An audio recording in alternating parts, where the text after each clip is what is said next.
네, 다시 인사드리겠습니다. 경기도 교육연구원 김영표입니다.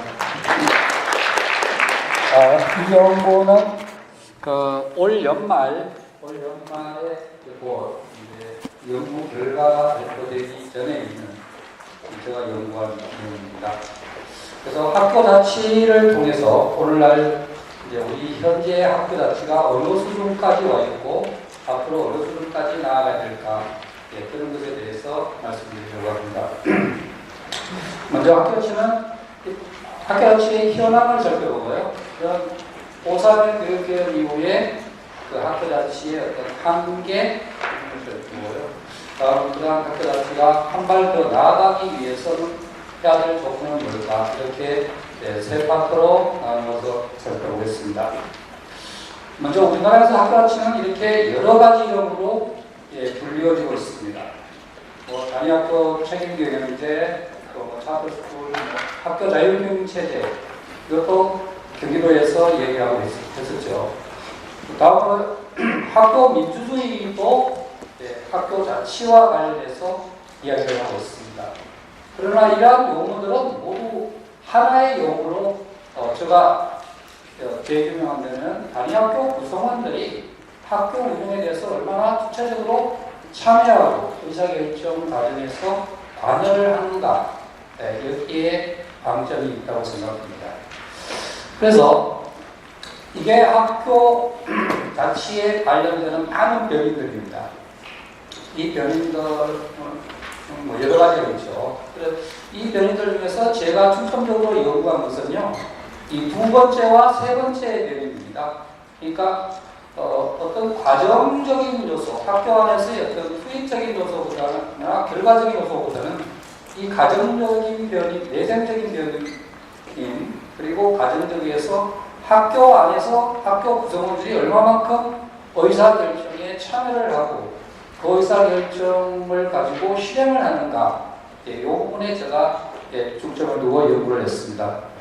그래서 경기도의 학교의 약 10% 정도를 표지해서요, 243개 학교에 중고생들 1,559명, 초등학생은 하지 못했습니다. 초등학생은 그 문항의 교장 공무원이라든지 이런 여러 가지에 대해서 이해를 할 수준이 아니어서 초등학생은 하지 못했고요. 교원과 학부모 이렇게 설명으로 했습니다. 4개의 영역으로 나눠서 했는데요. 조직 운영 부분, 그리고 교원 인사, 교육과정, 재정 분야, 이렇게 해서 이 네 영역에서 학교 자치가 얼마만큼 실현되고 있는가를 살펴봤습니다. 먼저 이렇게 전체적으로 봤을 때 5점 척도에서 이렇게 보면 교원들이 생각하고 있는 어떤 학교 자치는 3점대에 있었고요. 다음으로는 이제 학부모들은 가장 적은 1점대에 위치하고 있었습니다. 학부모들은 조직 운영이라든지 재정, 교원 인사, 교육과정 앞에서 가장 낮은 수치를 나타내고 있었고요. 일단 교원 중심으로 가고 있지 않나, 이렇게 생각되고 있습니다. 그런데 각 주체별 내부에서도 이 조직 운영이라고 하는 것은 학교의 어떤 비전이라든지 학교의 규칙 또는 규칙의 설정이라든지 또는 학교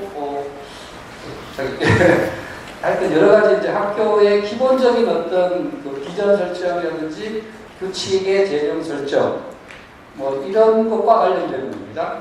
그런 부분을 이렇게 비교해 보면요, 학교 구성원들 간에도 이 교장 교감생들은 상당히 높은 분포를 위치하고 있고요. 다음은 부장교사, 그리고 교사는 팍 낮아져요. 이러한 점을 볼 수 있었습니다. 그리고 학생들 간에도 학생들은 전교 임원과 학급 임원, 그리고 더 나아가서 학생들과 이렇게 세 집단이 또 유의미한 차이가 있었습니다. 그리고 학부모들도 학교 운영위원회 학부모들과 학부모회 그리고 일반 학부모들, 이렇게 세 집단이 상당히 차이가 있다는 것을 봤습니다.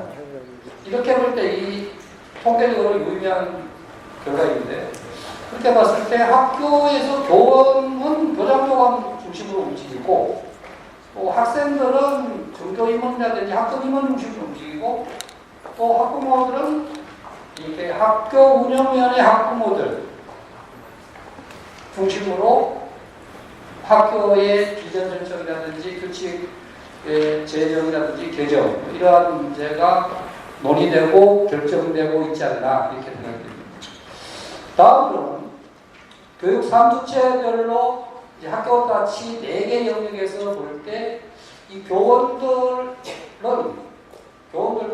뭐 상당히 낮죠. 지금 3천 얼마 되어 있잖아요. 그리고 교원들이 하나 눈여겨볼 것은 교원 인사와 관련되는 문제는 교원들과 상당히 밀접한 영향을 믿고 있는데도 불구하고 상당히 낮게 지금 나타나고 있다는 점입니다.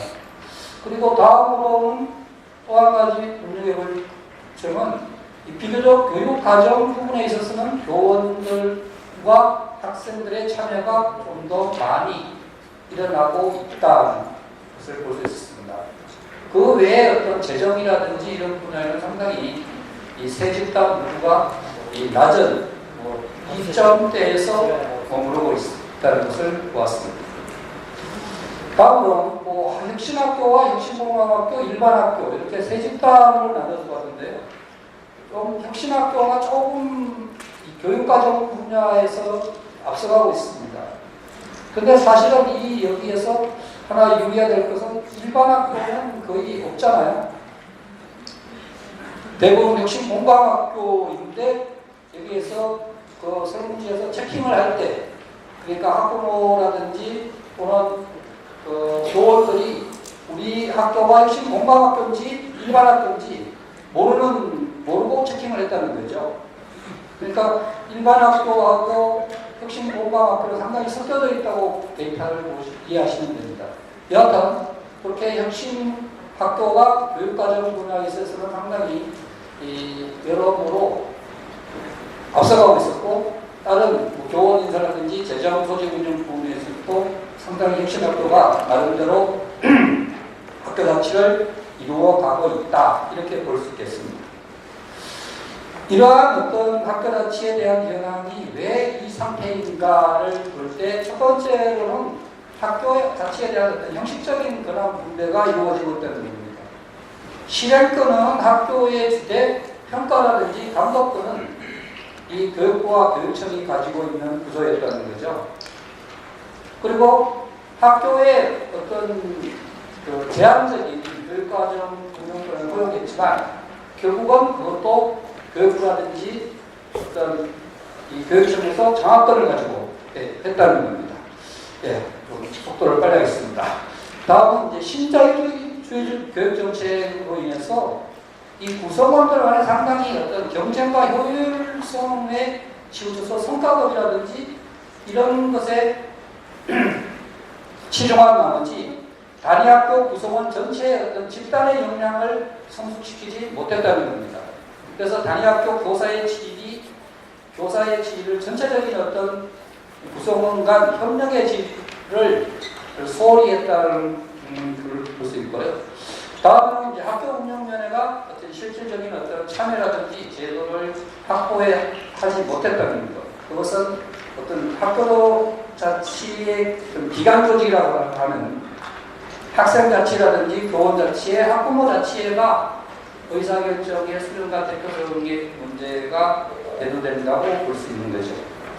다음은 이 교육의 어떤 공공적인 가치를 소홀히 했다는 것입니다.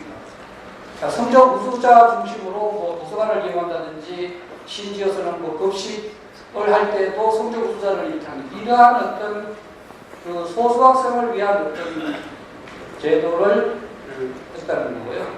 교육과정 편성에 있어서 자율학교에 있어서 20%의 편성을 결국은 이 입시과목 중심으로 편법으로 정맥시키고 또 예체능을 감소시키는 이러한 현상도 발생했다는 겁니다.